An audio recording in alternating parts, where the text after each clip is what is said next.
News insight के साथ मैं हूं आमिर ज़िया। पाकिस्तान और आईएमएफ के दरमियान स्टाफ लेवल एग्रीमेंट को हुए तकरीबन 2 माह हो चुके, लेकिन पाकिस्तान के लिए नया प्रोग्राम अब तक आईएमएफ की एग्जीक्यूटिव बोर्ड से मंजूर नहीं हो सका। इससे पहले वज़ीर ख़जाना मोहम्मद औरंगज़ेब साहब 37 माह पर फैला वो जो एक्सटेंडेड फंड फैसिलिटी की अगस्त में मंजूरी की नवेद सुना चुके थे, लेकिन माह सितंबर में आईएमएफ बोर्ड के तीनों इजलासों के एजेंडे में पाकिस्तान और इसका प्रोग्राम शामिल नहीं।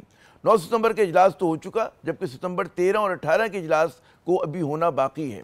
सवाल ये कि आईएमएफ प्रोग्राम में ताख़ीर किस बात का इशारा है।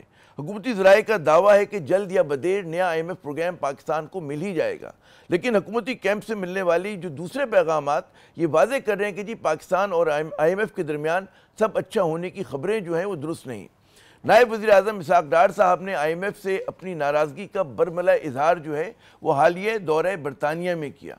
उन्होंने कहा कि जी गुज़श्ता 2.5 साल के दौरान पाकिस्तान के आईएमएफ के साथ मुज़ाकरात को सपने की कोशिशें की गईं।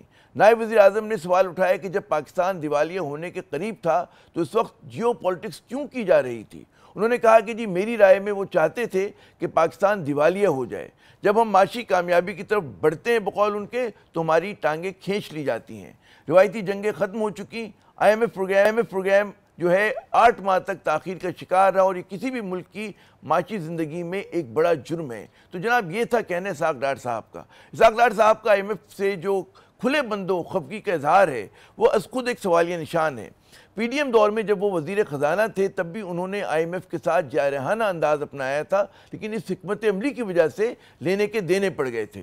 जिसके बाद हम देखते हैं कि जी वज़ीर आज़म शहबाज शरीफ साहब ने मामलात अपने हाथ में लिए और एक कलील मुद्दती प्रोग्राम पाकिस्तान के लिए मंजूर हो गया। इसहाक़ डार साहब जो नायब वज़ीर आज़म का ओहदा रखने के साथ साथ वज़ीर ख़ारजा भी हैं, क्या उन्हें ऐसी गैर सफारती ज़बान में आईएमएफ पे तनकीद करनी चाहिए थी? क्या कोई कर्ज़ ख्वाह ज़ोर ज़बरदस्ती से कर्ज़ हासिल कर सकता है?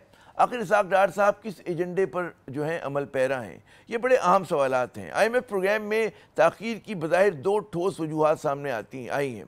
पहली ये कि जी पाकिस्तान अब तक अपने 3 दोस्त ममालिक यानी कि चीन, सऊदी अरब और मुत्तहिदा अरब इमारात से $12 अरब के कर्ज़ों की मुद्दत अदायगी बढ़वाने में कामयाब नहीं हो सका। आईएमएफ प्रोग्राम के असूल के लिए बहुत सी शराइत में से ये भी एक शर्त है।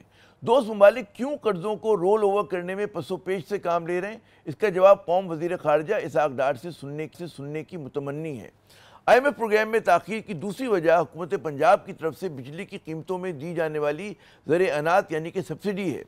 वज़ीर आला मरीम नवाज़ शरीफ साहिबा और उनके वालिद नवाज़ शरीफ साहब ने बड़े ज़ोर शोर से इस सब्सिडी का ऐलान तो कर दिया, लेकिन एक तरफ उन्हें दूसरे सूबों बशमूल इत्तेहादियों से कड़ी तनकीद का सामना करना पड़ा। ऐलानात होते रहते हैं अजीब व गरीब, जिसकी वजह से हम परेशानी में आ जाते हैं कि बेवकूफ़ी के ऐलानात का जवाब कैसे दें। मुझे नहीं पता लोगों को टाइम कैसे निकलता है। पाकिस्तान के लिए माशी चैलेंजेस जो हैं वो पहले ही बहुत कड़े हैं, बहुत ही बड़े हैं, जिन्हें बढ़ते सियासी अदम इस्तेकाम और माज़ा आराई ने मज़ीद जो है संगीन बना दिया है। इस पर इसहाक़ डार की गैर ज़िम्मेदाराना बयानात और एक सूबे की जानिब से बिना सोचे समझे ज़र-ए-अनात ने आईएमएफ असूल में मज़ीद दुश्वारियाँ खड़ी कर दी हैं। ये प्रोग्राम जल्द या बदेर मिल तो जाएगा, लेकिन इसकी ताख़ीर की कीमत कौन चुकाएगा, ये एक सवाल है।